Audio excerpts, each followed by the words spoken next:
there is this policy that Israel kind of inherited from British colonial rule of Palestine called administrative detention.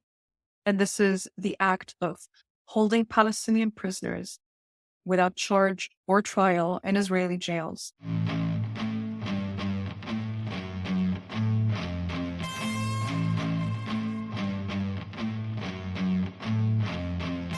Israel arrests Palestinians arbitrarily. Anything can get a Palestinian arrested. It can be throwing a rock, publishing a Facebook post, being part of a political organization that does not necessarily have a military wing.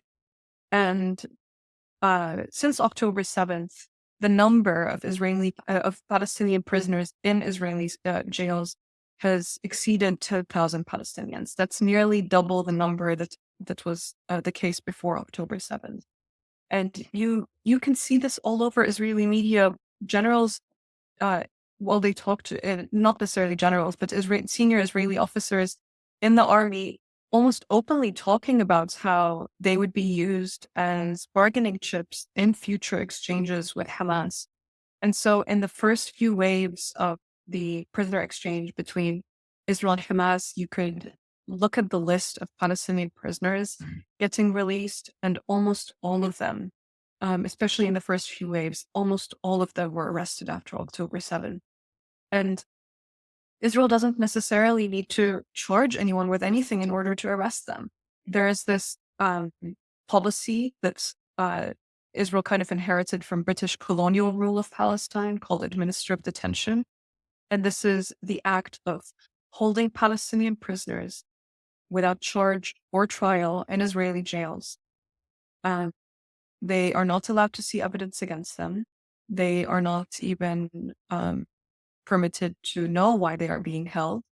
Even their lawyers are not allowed to know those things.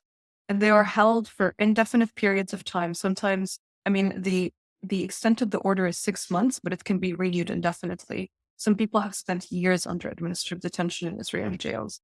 And so the number of Palestinian children getting imprisoned under administrative detention also skyrocketed since October 7th. And Israel usually targets known figures, especially figures who are purported to be parts of political groups. And Israel considers virtually any Palestinian political organization a terrorist group. So being any part of any kind of group, even if they don't have an armed wing, is considered criminal under Israeli law. And so this has been the case with Palestinian prisoners. Since October 7th, the extent of the torture that Palestinian prisoners had to go through, were subjected to by their Israeli jailers and Israeli authorities, has just been unspeakable. I'm sure a lot of your listeners will have heard of the Sde Teiman camp. This was formerly an Israeli military, an Israeli military outpost or Israeli military base that was turned into a sorting detention center for Palestinians.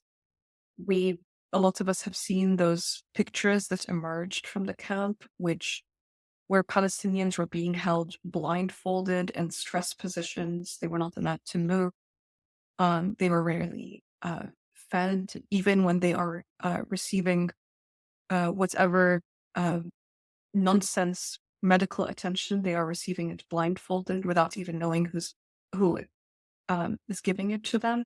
It was even called an internship paradise for so-called personnel who are not even appropriately trained to give medical attention.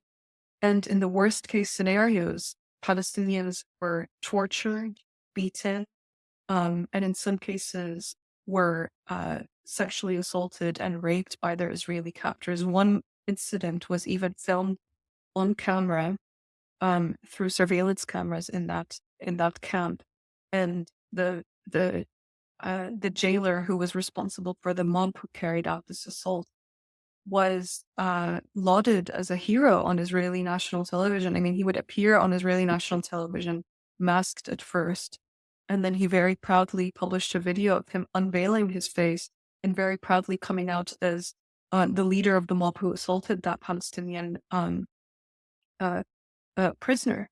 So, this is what Palestinian prisoners are going through under Israeli arrest. And if the pictures of the footage of the Palestinian prisoners getting released from the prisons in those exchanges or any indication, they are malnourished.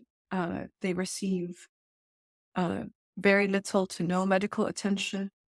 The situation is just absolutely unconscionable in those prisons. And it's very clear that Israel uses those arrests, which are carried out under very flimsy grounds, if there are any grounds at all, to use Palestinians in those exchanges.